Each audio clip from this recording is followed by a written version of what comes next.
ভেবে নিল এবার বাড়ি যেতে।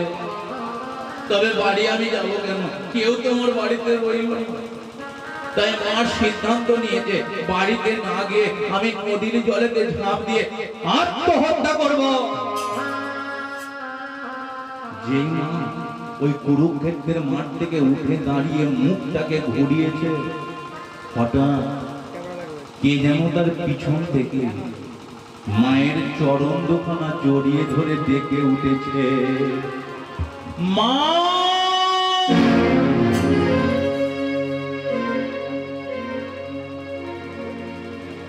কে আমায় মা বলে ডাকে? মা। গান্ধারী মা থমকে দাঁড়িয়ে গিয়ে চিন্তা করলো, কে আমায় মা বলে ডাকে? মা ডাকার মতো তো কোনো ছেলে আমার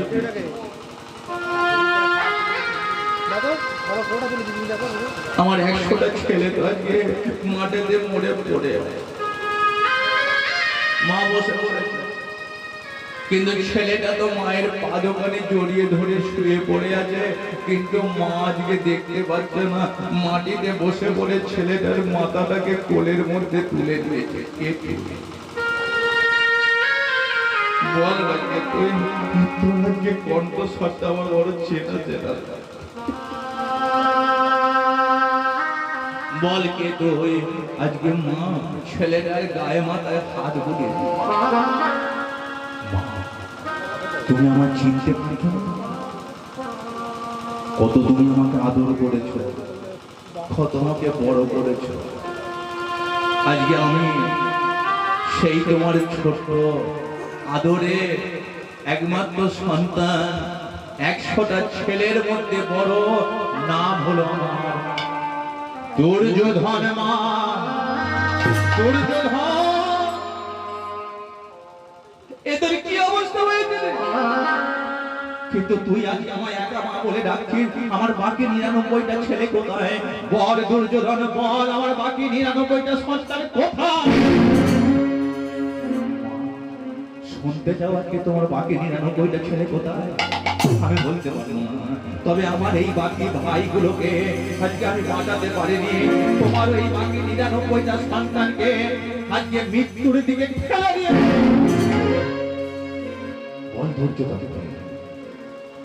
কার এত বড় স্পর্ধা? কে আজকে আমার 100টা সন্তানকে নিজের হাতে হত্যা করলো? বল।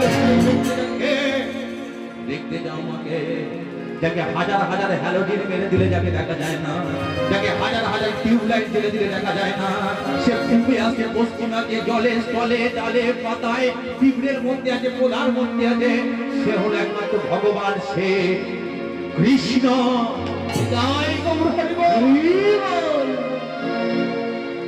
কৃষ্ণ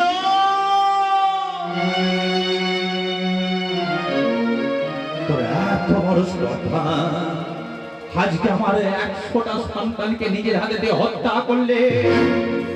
কৃষ্ণ একটা কথা শুনে যায়, আমি যদি 100 সন্তানের মা গান্ধারী হয়ে থাকে, আমি যদি 100টা সন্তানের মা হয়ে থাকে, আজকে তুই কৃষ্ণ হয়ে আমার 100টা সন্তানকে যেমন মৃত্যু দিলে, তোকে আমি তীব্র অভিশাপ দিচ্ছে। একদিন আমার এই তীব্র অভিশাপে তোর আজকে 56 কোটি যদুবংশ হবে ধ্বংস, ধ্বংস, ধ্বংস।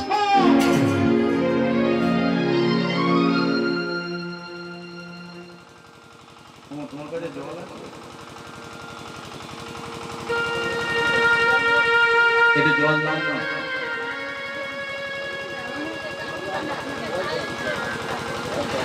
শরীর থেকে না সব রক্তগুলো ঝরে ঝরে চলে গেছে।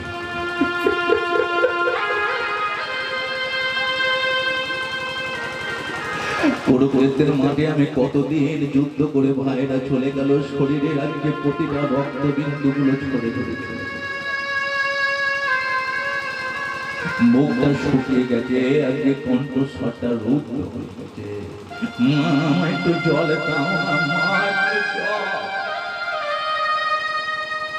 গান্ধারী মন্দির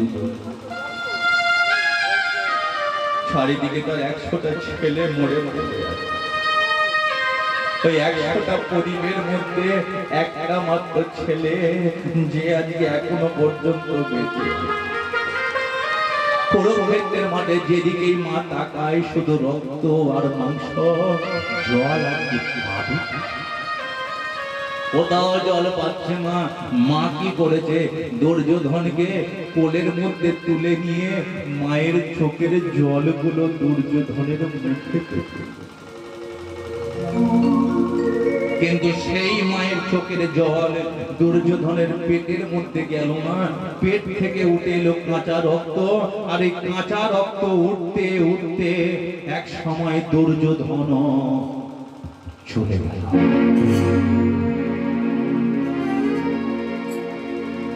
কি চেয়েছি আর কি যে পেলাম,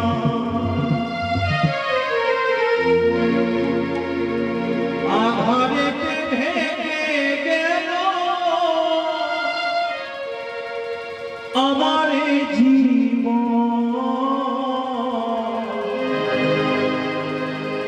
কিসেরই কারণে হলো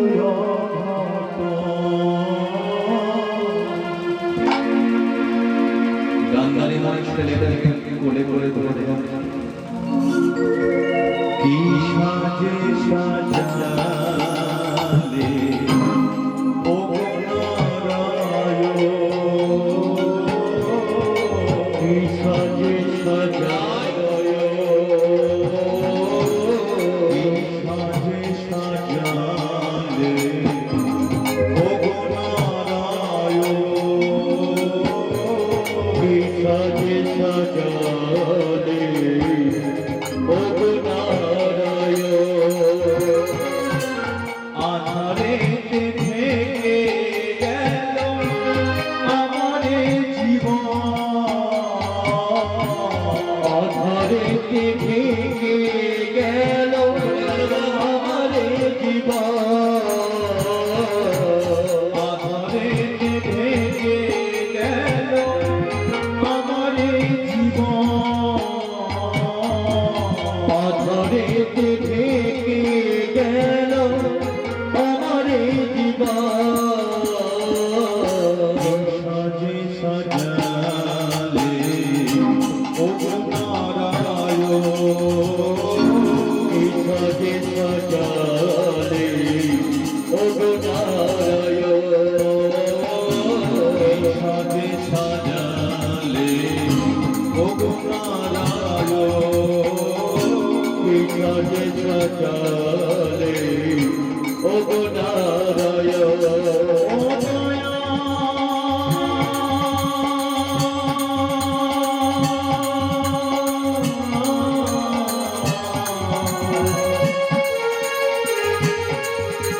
ও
দয়া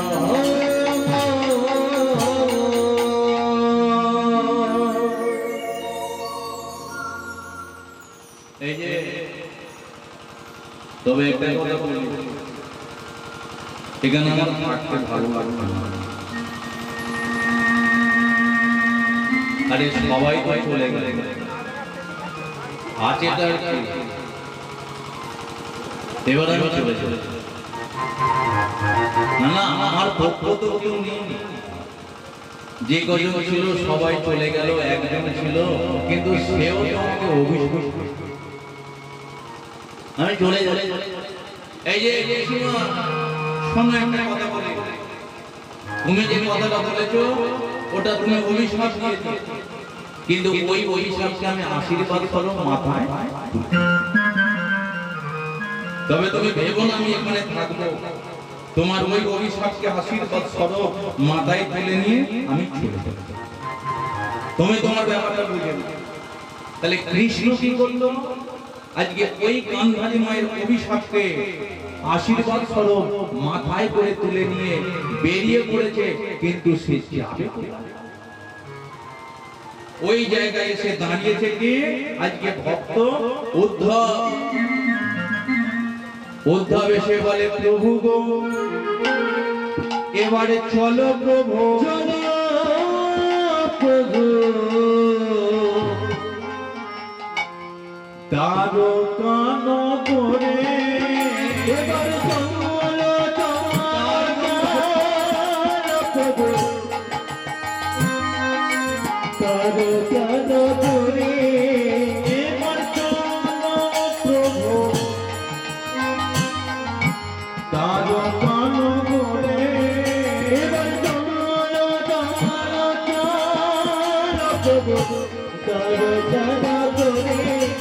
তোমার আশার পথ জেগে কাটা ভক্তগণ আছে, তোমার আশার পথ জেগে কাটা ভক্তগণ আছে, এবার চলো প্রভু দ্বারকা নগরে, এবার তোমার চলো প্রভু দ্বারকা নগরে, এবার দ্বারকা নগরে।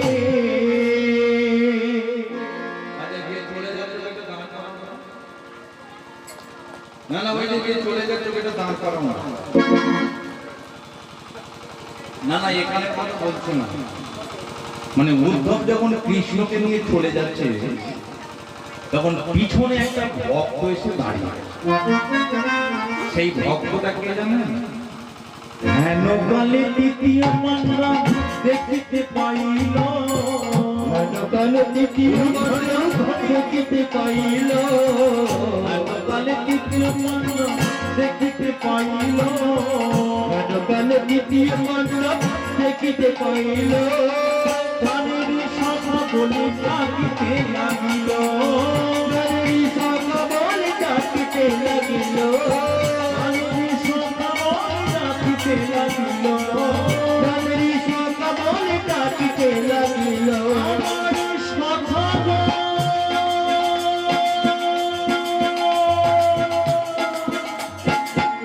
তাই গৌর হরি বল হরি বল হরি বল।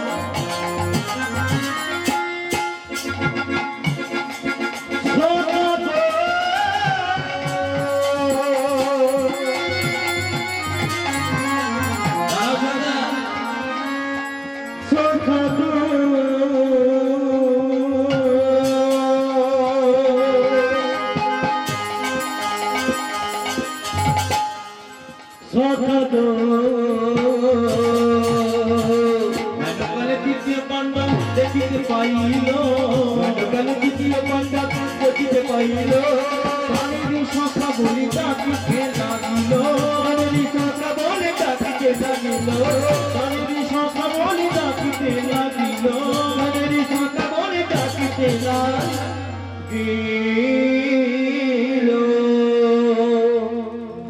বলি একবার ভগবান শ্রীকৃষ্ণকে একটু দাঁড়াবে কে? হ্যাঁ আমাকে কি দেখতে পাচ্ছ না? একটু দাঁড়াবে। মানে উদ্ধব কি করেছে, যে কৃষ্ণকে নিয়ে যাচ্ছে এখন অর্জুন পিছন থেকে দেখতে পেয়ে ডেকে উঠেছে, দাঁড়া সভা। কৃষ্ণ দাঁড়িয়ে, এখন ওই অর্জুন যেই কৃষ্ণের চরণ তলে বসেছে, কৃষ্ণ দেখে বলে কি ব্যাপারে অর্জুন তুমি কাঁদছো? না না, তোমার চোখে তো সবসময় আজকে জল থাকে না, আজকে তোমার চোখে জল নিশ্চয়ই কোনো, বলো কি হয়? সকাল, আজকে তোমার সাথে আমি 24টা ঘন্টা কাটাই, কিন্তু আজকে তুমি আমার হাতটা না ধরে উদ্ধবের হাত ধরে তুমি কোথায় যাচ্ছ? বলে আমি দ্বারকাতে যাচ্ছি। আরে তুমি যদি চলে যাও আমার তো মৃত্যু হবে। মৃত্যু হবে মানে? বলে আমাকে একজন না এই মুহূর্তে অভিশাপ দিয়েছে। কৃষ্ণ চিন্তা করছে অভিশাপে তো ছড়াছড়ি। আরে তোমাকে অভিশাপ দিয়েছে, আমাকে তো একজন অভিশাপ দিয়েছে বলে আমি চলে যাচ্ছি। অর্জুন বলে হাই, তুমি তো ভগবান, তোমাকে পাওয়ার জন্য জগতের মানুষ কত কাঁদে, কত রাত জেগে হরি বছরে বসে, তোমাকে অভিশাপ দিয়েছে? বলে তুমি তো একটা টুসকি মারলে পৃথিবী উলট পালট। বলে আমাকে অভিশাপ দিয়েছে। কে দিয়েছে? বলে ওই আমার পিসিমা। পিসিমা দিয়েছে। তাহলে তোমাকে কে দিয়েছে? অর্জুন বলে আমাকে যে অভিশাপ দিয়েছে সে আর অন্য কেউ নয়, সে হলো ভীষ্ম জননী গঙ্গা। বলে গঙ্গা কেন তোমায় অভিশাপ দিল? বলে জানো না, আমি ওই ভীষ্মকে এত তীর মেরেছি, তীরের বিছানা করে দিয়েছি, তাই ওই ভীষ্মের মা গঙ্গা সে আমাকে অভিশাপ দিয়েছে আমার নাকি ছেলের হাতে আমারই মৃত্যু। এখন পর্যন্ত সে বড় কাঁদো কাঁদো অবস্থা, ভগবানকে বলছে প্রভু আমার কি কোনো ছেলে পুলে আছে? কৃষ্ণ বলে কিনা দেখে তো অর্জুনের কথা, অর্জুনের যে একটা ছেলে আছে ও তো সেটা ভুলে গেছে। মানে ভগবানের সাথে রাত কাটাতে কাটাতে ও তখন ভুলেই গেছে যে ওর একটা ছেলে আছে। কোথায়? মণিপুর বলে একটা রাজ্য, মণিপুর বলে একটা রাজ্য, সেই জায়গাতে আছে অর্জুনের ছেলে, কিন্তু অর্জুন তো সেটা ভুলে গেছে। এখন অর্জুন বলে সকা গঙ্গা যে বলে দিয়েছে আমার ছেলের হাতে আমার মৃত্যু হবে, কিন্তু আমার তো কোনো ছেলে নেই। কৃষ্ণ এদিকে ভাবছে যে অর্জুন তুমি যদি ভেবে দেখো তোমার ছেলে পুলে নেই, তাহলে ব্যবস্থা আমি তোমার করছি। তোমার ছেলে আছে, আমি কৃপা করলে তবে একটা মেয়ে থেকে মা, আমি কৃপা করলে তবে একটা ছেলে থেকে বাবা হয়, আর আমি কৃপা করে সন্তান দিয়েছি, তুমি বলছো আমার ছেলে পুলে নেই। এই যে শোনো একটা কথা বলি, কি করতে হবে না, উদ্ধবের হাতটা ছেড়ে দিয়ে তোমাকে আমার সাথে থাকতে হবে। কৃষ্ণ বলে ঠিক আছে থাকবো, কিন্তু একটা কথা আবারও বলছি যে আমি যদি তোমার সাথে থাকি তাহলে কি হবে না, অর্জুন বলে তুমি যদি আমার সাথে থাকো এমন কোন সারা বিশ্বের ব্যক্তি নেই যে আমার মৃত্যু দিতে পারে। ভগবান যদি শ্রীকৃষ্ণ যদি আপনার সম্মুখে দাঁড়িয়ে যায়, প্রধানমন্ত্রী রাষ্ট্রপতি যেই আসুন না কেন আপনার মৃত্যু কিন্তু কেউ দিতে পারে। তাই অর্জুন বলে বললো সব ছেড়ে দিয়ে তুমি আমার সাথে থাকো। যে কৃষ্ণ বলে যে ঠিক আছে আমি তোমার সাথে আছি, এবার কি করতে হবে? অর্জুন এতক্ষণ নরম হয়েছিল ভয়েতে, যেই কৃষ্ণ বলেছে আমি আছি, অর্জুন এবার হুঙ্কার দিতে শুরু করল। ভীষ্ম জননী গঙ্গা, কৃষ্ণ আমার সখা, কৃষ্ণ আমার সাথে আছে, আমার মৃত্যু দিতে পারে এমন কোন বীর সন্তান পৃথিবীর মধ্যে নেই। আচ্ছা আপনারা বলুন, এটা অহংকারী কথাবার্তা? অহংকারী তো। তাহলে ভগবান সে কি ভক্তের কাছ থেকে শুধু দুটো জিনিস চায়, এক হলো ভক্তি আর দুই হলো আজকে নয়নের এক। ভক্তি যেখানে ভগবান সেখানে ভক্তি নেই, যেখানে ভগবান নেই যে হাতির দাঁত নাই সে হাতির কোনো দাম নাই, যে পাখির পাখা নাই সেই পাখির কোনো দাম নাই। আর এই কলিযুগে যে ভক্তের অন্তরে এতটুকু ভক্তি নাই, এই কলিযুগে সেই ভক্তের কোনো দাম। কিন্তু কৃষ্ণ বলে বললে অর্জুন তোমার অহংকারকে তো আমি মেনে নিতে পারবো না, তোমার এই অহংকারকে আমি চূর্ণ করব। গঙ্গা যেমন বলে দিয়েছে তোমার নিজের ছেলেরই হাতে, মনে মনে সিদ্ধান্ত করে নিল ঠিক আছে তোমার ছেলের হাতে আমি তোমার মৃত্যু দেব, কিন্তু অর্জুনকে বললে তো হবে না। এই যে অর্জুন এবার কি হবে না, আমার সাথে যেতে হবে। কোথায় না, সেই হস্তিনাপুর। ঠিক আছে চলো। অর্জুন কি করেছে? মনের আনন্দে কৃষ্ণকে নিয়ে যাচ্ছে হস্তিনাপুরে, কিন্তু কৃষ্ণ সেদিকে ব্যবস্থা করছে অর্জুনের কি করে মৃত্যু দিতে হবে বলে। কিন্তু অর্জুন জানে না মনের আনন্দে চলেছে। সে যে গাহে গাহে কৃষ্ণ না হরি নাম মধুর নাম,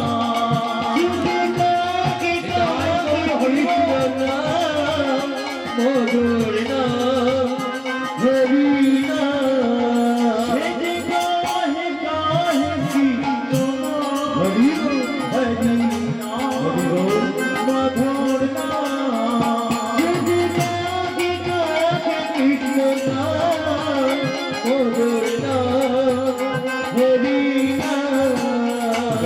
চলিতে আরে বলিতে কত চলিতে আরে বলিতে কত চলিতে আরে বলিতে কত চলিতে আরে বলিতে।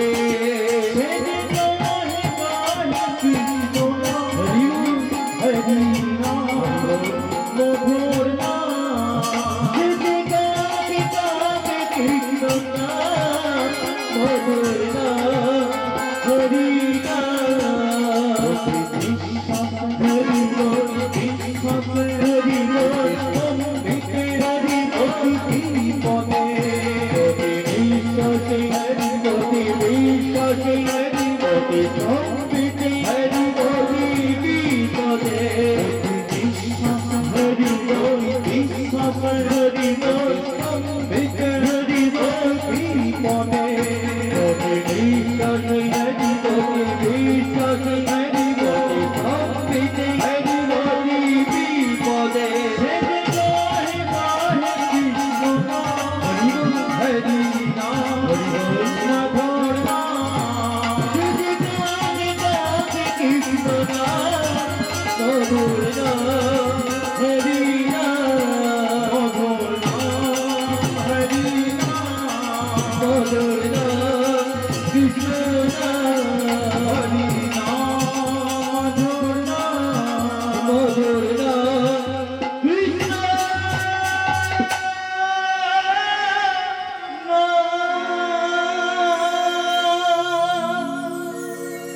বলে একবার চৈতন্য মহাপ্রভুকে, রাধা মাধবে কে, অর্জুনের হবে কে?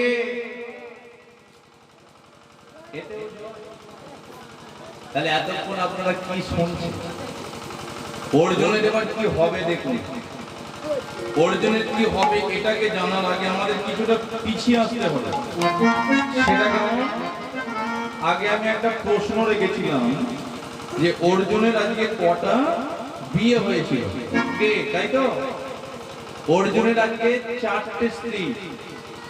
একটাকে আমরা এখনো পর্যন্ত জানতে পারি না, এক হলো কৃষ্ণেরই বোন, তার নাম কি? কৃষ্ণের বোনের নামটা কি? কে? শ্রীদেবী। আরে যেটা উড়িষ্যার বুকে বসে আছে প্রভু জগন্নাথের পাশে, কে? সুভদ্রা। তাহলে সুভদ্রার সাথে বিয়ে হয়েছিল তৃতীয় পাণ্ডব অর্জুনের। তাহলে একটা আমরা পেলাম, বাকি আছে 3টে। শুনতে থাকুন। একদিন অর্জুন লক্ষ্য ভেদ করে প্রাণের প্রিয় দ্রৌপদীকে, একটু মন দিয়ে শুনবেন কথাটা, প্রাণের প্রিয় দ্রৌপদীকে যখন ওই লক্ষ্য ভেদ করে বিয়ে করে বাড়িতে এনেছিল। আচ্ছা, পঞ্চ পাণ্ডবের মায়ের নামটা কি ছিল মা? কুন্তি দেবী। এখন ওই তৃতীয় পাণ্ডব অর্জুন যখন দ্রৌপদীকে বিয়ে করে হঠাৎ বাড়িতে এসে দাঁড়িয়েছে, এখন কুন্তি দেবী মা সে তো রান্নার কাজে ব্যস্ত, রান্না করার কাজে ব্যস্ত, কিন্তু অর্জুন তো জানে না। অর্জুন এখন বাইরে থেকে ডাক মেরেছে, মা। ওটাকে কি আজকে ভাগাভাগি করা যায় না? কে করা যাবে না? কিন্তু মা তো জানে না। অর্জুনের মাথা গাছে গরম হয়ে কি মা উল্টো পাল্টা বলতে, আমি দ্রৌপদীকে বিয়ে করে ঘরে আনলাম আর মা না দেখে বলে 5টা ভাগে ভাগ করে দাও। এখন অর্জুনের মনটা এই যে দাদা, এই যে একবার এদিকে, হ্যাঁ আমি তোমাকে বলছি একবার এসে, মানে বড় দাদা যুধিষ্ঠিরকে দেখে, এখন যুধিষ্ঠির সে বলে কি ব্যাপার, তুই আজকে সকাল থেকে বাড়িটাকে মাথায় করে তুলে রেখেছে, করবো না কেন, কেন করবো না? দ্রৌপদীকে আজকে বিয়ে করে ঘরে আনলাম, মা না দেখেই বলে কিনা আজকে একে 5টা ভাগে ভাগ করে দেবো, তাই আজকে আমার মাথা গরম। এখন যুধিষ্ঠির বলে অর্জুন সবকিছু চিন্তা ভাবনা করে করতে হবে। আচ্ছা বল, মা কি দেখে বলেছে? বলে না। তাহলে মা তো না দেখে বলেছে? বলে না। তাহলে এই যে তুই এত বাড়িটাকে মাথায় করে তুলেছিস, শোন এই সমস্যার সমাধান করতে পারে একজনই, সেটাকে না আমাদের কুলো পুরো, তাকে ডেকে আনা হোক। এখন অর্জুন কি করেছে, ওই গুরুদেবকে ডেকে এনে, গুরুদেবকে ডেকে এনে হঠাৎ সেই গুরুদেব সমস্ত ঘটনা শোনার পরে অর্জুনকে বলে উঠল, অর্জুন শোনো একটা কথা বলি, এই যে মহাজকে বলে দিয়েছে, আর আমার এই দ্রৌপদী 1 বছর করে ভাই দাদা আলিঙ্গনে আবদ্ধ থাকে, এমন দৃশ্য দেখা মাত্রই যে দেখবে তারই হবে 1 বছর নয় 2 বছর নয় 12 বছর তাকে বনবাসী হতে হবে।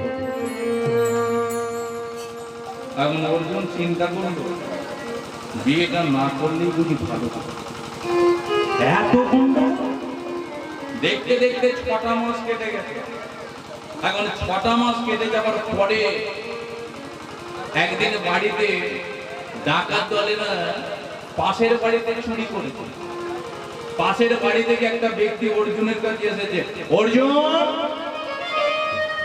হ্যাঁ বলো না, শোনো একটা কথা অর্জুন, ডাকাত দলেরা আমার গোয়াল আর গরুগুলোকে নিয়ে সব চুরি, কি করতে হবে না তুমি এই মুহূর্তে কি আমার ওই গরুগুলোকে সব ফিরিয়ে আনো।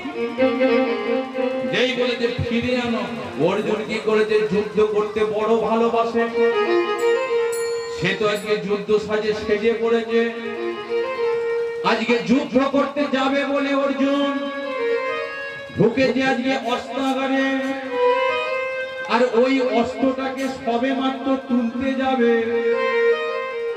অর্জুন লক্ষ্য করলো কি, দেখতে পাচ্ছে বড় দাদা যুধিষ্ঠির আর দ্রৌপদী একই আলিঙ্গনে আবদ্ধ। তাহলে এবার আপনারা বলুন গুরুদেব, তাহলে এবার বোঝা গেল যে অর্জুন কেন আজকে 12 বছর বনবাসী হয়েছিল। তাই অর্জুন কি করেছে, এবার ওই বনবাসীর বেশে বেরিয়ে পড়েছে,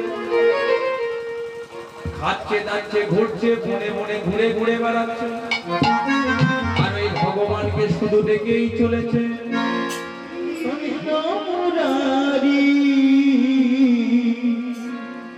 হে হে নাথ নারায়ণ হরি, হে নাথ নারায়ণ হরি, জয় গোপাল কৃষ্ণ মুরারি, জয় গোপাল কৃষ্ণ মুরারি, জয় গোপাল কৃষ্ণ মুরারি, হে নাথ নারায়ণ হরি, হে নাথ নারায়ণ হরি, হে নাথ নারায়ণ হরে, নাথ নারায়ণ হরে, নারায়ণ নারায়ণ নারায়ণ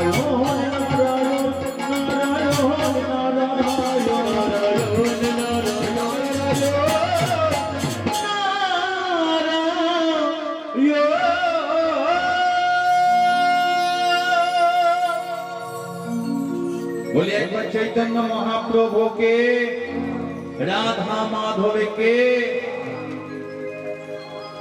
কি ব্যাপার,